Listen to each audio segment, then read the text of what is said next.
Olá a todos, estão bons? Hoje estamos de volta para vos contar uma história. A história da primeira Páscoa. Mas esta história não tem nada a ver com amêndoas, chocolates, galinhas, coelhos e vocês já vão perceber porquê. Já vão perceber que a primeira Páscoa foi algo de muito especial que aconteceu e que ainda hoje se comemora. Ora, esta história começa no Egito. Há muito tempo atrás, o povo de Israel estava a passar uma situação de fome, havia pouca comida e eles tiveram de ir para o Egito porque lá era onde havia alguma comida ainda. E ficaram lá a viver. Tiveram filhos, os filhos tiveram filhos e o povo aumentou muito. Já eram um grande número de pessoas que ali viviam. Ora, o faraó dessa época não estava nada contente com essa situação do povo de Israel ter um grande número. Porquê? Porque ele temia que os homens se juntassem, formassem um exército e fossem lutar contra ele. Então ele começou a tomar medidas para prevenir isso, para evitar que essa situação acontecesse. E essas medidas incluíam maus tratos. Ou seja, o povo estava a trabalhar lá no Egito e era chicoteado, e as pessoas levavam tareia, digamos assim, enquanto estavam a trabalhar. E, por outro lado, quando bebés, rapazes, nasciam, eram mortos.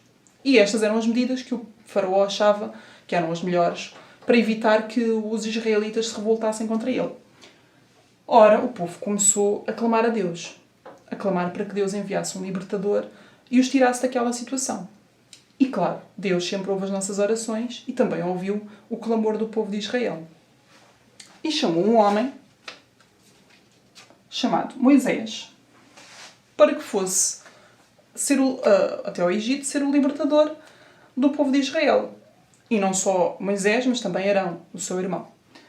E a primeira parte do plano consistia em eles deixarem o deserto onde eles moravam, irem até ao Egito e conversarem com o faraó, dizendo-lhe que o povo tinha sido chamado por Deus a ir até ao deserto para o adorar. Mas o faraó não quis saber nada daquela conversa. Então Moisés, desde logo, avisou de que se podia preparar porque Deus ia ferir o Egito com muitas maravilhas. Mas o faraó não estava preocupado. Então, a primeira maravilha que Deus fez através de Moisés e de Arão foi esta. Um certo dia, o faraó estava a passear o rio, de barco. Moisés foi até lá, com a sua vara tocou no rio e a água do rio transformou-se em sangue. As pessoas que utilizavam o rio para beber a água deixaram de o poder fazer, porque a água se tinha transformado em sangue. Ora, o faraó achou que aquilo era tudo muito giro, mas resolveu testar aquilo que tinha acontecido e chamou os sábios, os magos do Egito, as pessoas mais inteligentes, para tentarem fazer a mesma coisa. E, de facto, os magos conseguiam transformar a água em sangue. Então, o faraó não deu muita importância àquilo que aconteceu na primeira maravilha. Mas logo veio a segunda maravilha. E desta vez, todo o Egito ficou cheio de rãs. Havia rãs na cama, as pessoas queriam dormir e tinham rãs na cama. Havia rãs por cima das mesas da cozinha, as pessoas queriam comer e fazer o almoço, não conseguiam, porque havia rãs por todo lado. Ora, mais uma vez, o faraó chamou os magos para tentarem imitar aquilo que Moisés tinha feito. E, de facto, os magos vieram e conseguiram transformar o pó da terra em rãs. Mas desde logo avisaram o faraó que aquilo era coisa de Deus, porque aquilo não era fácil de fazer e também não era fácil de acabar com aquilo. Então, o faraó chamou Moisés e disse, olha, pronto, ok, já percebi o teu ponto, já percebi que de facto Deus quer que o seu povo vá adorá-lo no deserto e, portanto, olha, fala lá com Deus e pede-lhe para acabar com esta praga que eu depois deixo o povo ir. Moisés falou com Deus e, de facto, Deus acabou ali com a praga das rãs. As rãs morreram, as pessoas puderam varrê-las das suas casas, mas o faraó não se convenceu. Deu o dito por não dito e acabou por dizer ao Moisés, olha, afinal não. Afinal, vocês vão continuar por cá a trabalhar porque eu preciso de vocês aqui. Então, Deus enviou mais uma maravilha. E desta vez, piolhos. Havia piolhos na cabeça de toda a gente. Havia piolhos nos animais. E aquilo era muito incomodativo. Desta vez, o faraó chamou os sábios para imitarem aquilo que Moisés tinha feito, mas os sábios não conseguiram. Não conseguiram criar piolhos.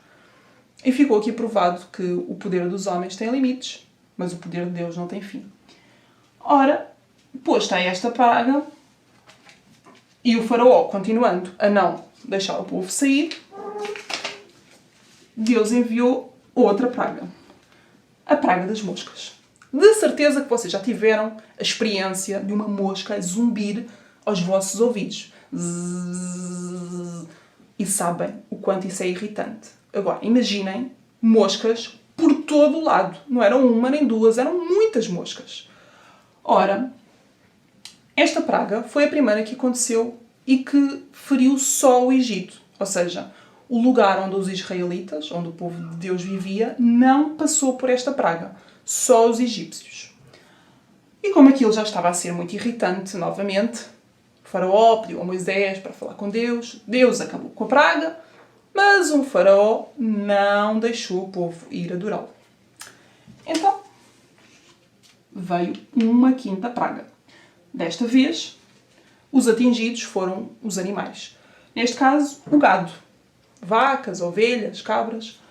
Todos esses animais ficaram doentes e morreram.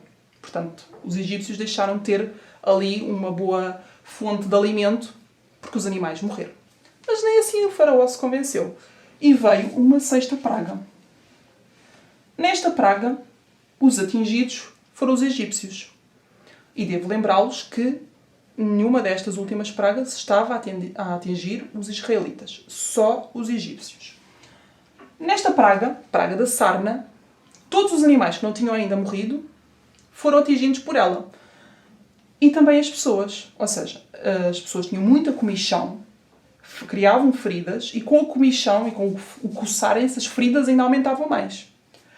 Era muito incomodativo e ninguém conseguia parar sossegado porque a comichão não parava. Era muito aborrecido.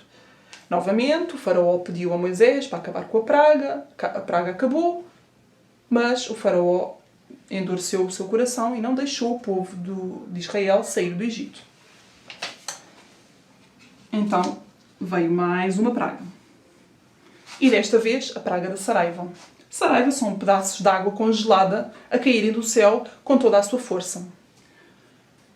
A força era tal que feria os egípcios que andassem na rua. A força era tal que matava os animais que ainda não tivessem morrido, como coelhos ou galinhas que andassem pela rua. A força era tal que as plantas ficaram queimadas e muitas árvores de fruto ficaram sem o seu fruto, por assim dizer. Para acabar com esta praga, mais uma vez, o faraó chamou Moisés, perguntou-lhe: então, mas afinal, quem é que tu queres que vá lá adorar a Deus? É o povo todo. Mas ainda assim, Moisés orou, pediu para que Deus acabasse com a praga terminou, mas o faraó não deixou o povo ir adorar a Deus. Logo de seguida veio a praga dos gafanhotos. Toda a terra do Egito se encheu de gafanhotos. O que quer dizer que as plantas que tivessem sobrado da praga da saraiva foram agora comidas pelos gafanhotos. E o pouco sustento que ainda havia nos campos para os egípcios comerem, deixou de haver, porque os gafanhotos comeram. Isto já estava a começar a ser demais, porque os egípcios estavam a ficar sem nada para comer. Não tinham animais, agora não tinham plantas, não tinham nada para comer. E o faraó chamou Moisés e quis saber, afinal, se tinha mesmo que ir toda a gente adorar a Deus. E o Moisés disse-lhe que sim, que todos os homens, todas as crianças, toda a gente tinha que ir adorar a Deus. E tal, então fala lá com Deus, pede lá para acabar com a praga, que a gente depois conversa melhor. Moisés orou, a praga terminou, os gafanhotos voaram e foram embora, mas o faraó endureceu o seu coração e não se convenceu a deixar o povo de Israel ir embora do Egito. Então Deus mandou uma nona praga. Pois é, de repente, todo o Egito ficou às escuras. Ninguém via nada. Não conseguiam fazer o almoço ou o jantar, não conseguiam ir trabalhar, não conseguiam fazer nada, porque a escuridão era total. E assim esteve durante 3 dias, até que o faraó falou com Moisés e novamente lhe pediu para acabar aquela praga, falar com Deus, que ele ia mudar de ideias e pronto, pedia perdão e todo o povo podia ir adorar a Deus. Só não queria que fosse o gado também. Queria que o gado ficasse no Egito. Moisés avisou que não podia ser assim, que todos os animais tinham que ir com eles, porque não se sabia o que é que Deus lhes iria pedir para fazer. Mas pronto, Moisés falou com Deus, pediu para que Deus acabasse com aquela praga, Deus assim fez, mas o faraó não se convenceu. Voltou a dizer-lhes que não, afinal não, vocês não podem ir, querem levar tudo, não pode ser, vocês ficam cá no Egito a trabalhar. Então Deus tinha ainda mais uma praga preparada, a última e a mais terrível de todas. Essa praga incluía que todos os israelitas matassem um cordeiro ou um cabrito e com o sangue desse animal pintassem as ombreiras e as traves da porta da sua casa. Porquê? Porque naquela noite o anjo do Senhor iria passar e só entraria nas casas que não estivessem marcadas. As casas que estivessem marcadas, o anjo do Senhor já sabia que eram casas de israelitas e ele não entraria aí. Por outro lado, os israelitas teriam de comer esse cordeiro ou esse cabrito assado com ervas amargas e com pães sem fermento. E deveriam estar prontos, vestidos, calçados, com as coisas às costas, prontos a saírem a qualquer momento. Porque nessa noite eles iriam ficar livres da escravatura no Egito. E, a propósito disto, eu vou ler aqui um texto que se encontra em Êxodo, no capítulo 12, e vamos ler do versículo 12 ao versículo 14. E diz assim: E eu passarei pela terra do Egito esta noite, e ferirei todo o primogénito na terra do Egito, desde os homens até aos animais. E sobre todos os deuses do Egito farei juízos. Eu sou o Senhor.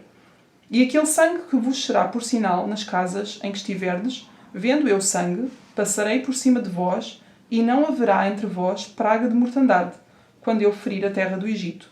E este dia vos será por memória, e celebrá-lo-eis por festa ao Senhor. Nas vossas gerações o celebrareis, por estatuto perpétuo. Portanto, aquilo que estava a acontecer naquele dia, aquela comida que eles estavam a comer, eles deveriam de voltar a comer todos os anos, naquele mesmo dia, para se recordarem daquilo que Deus estava a fazer naquele dia. Para se recordarem de que Deus os ia livrar dos egípcios naquela noite. E o que é que Deus iria fazer? Qual era então a última praga? A última praga era a morte de todos os primogénitos. Todos os filhos mais velhos de todas as famílias do Egito, inclusive do faraó, iriam morrer naquela noite. O anjo ia passar, ia entrar nas casas dos egípcios e eles iriam morrer. E assim foi. Nessa noite, enquanto os israelitas comiam a Páscoa, aquelas comidas que Deus tinha dito, cordeiro assado, os pães sem fermento e as ervas amargas, naquela noite o anjo passou. E quando passou pelo palácio do faraó e matou o seu filho, finalmente o faraó se convenceu de que o melhor a fazer era deixar o povo de Israel ir embora. Ir para onde eles entendessem, adorar a Deus, fazerem a festa que Deus lhes mandasse fazer, fazerem o culto que Deus lhes mandasse fazer. E assim foi. O faraó disse que não queria mais ver Moisés, não queria ver mais Arão, nem israelitas, e disse para eles irem embora. E assim foi. Eles pegaram nas suas coisas, já estavam preparados mesmo, vestidos, calçados, como Deus tinha ordenado, saíram das suas casas e foram-se embora do Egito, para não mais voltarem. E esta é a primeira Páscoa, a libertação do povo israelita da escravatura que viviam no Egito. Agora vocês perguntam, o que é que isso tem a ver com a nossa Páscoa? Tem a ver que na noite em que Jesus foi preso, ele estava a cear, antes disso, antes de ser preso, ele estava a cear com os seus discípulos e a ceia que eles estavam a fazer era precisamente a celebrar a Páscoa. Eles estavam a fazer aquela ceia que Deus tinha ordenado, quando da libertação do Egito, estavam a fazer isso nessa noite, quando, depois, mais tarde, Jesus foi preso. Esta é a relação da Páscoa, desta primeira Páscoa, com a Páscoa de Jesus. Mas ainda há outra coisa. Vocês já devem ter ouvido que, de Gênesis a Apocalipse, portanto, todos os livros da Bíblia, todos eles falam de Jesus. E o que é que isto tem a ver com a primeira Páscoa? Tem que este sangue do cordeiro ou do cabrito que foi morto e foi utilizado para marcar a porta das casas, este sangue já era uma simbologia do sangue que Jesus iria verter na cruz, naquela Páscoa em que ele iria ser morto. E esse sangue iria ser o sangue que nos iria salvar do pecado e da morte, da mesma maneira que foi o sangue do Cordeiro naquela primeira Páscoa que os libertou da escravatura do Egito e que os impediu de perderem os seus filhos mais velhos. E pronto, era esta a história que eu vos queria contar. Sei que a semana passada alguns não conseguiram fazer a experiência em casa porque não tinham betadine, então o desafio que vos vou fazer hoje é um bocadinho mais simples. Só vos peço que façam um desenho sobre aquilo que aprenderam com esta história e que nos enviem esse desenho, ok? Beijinhos!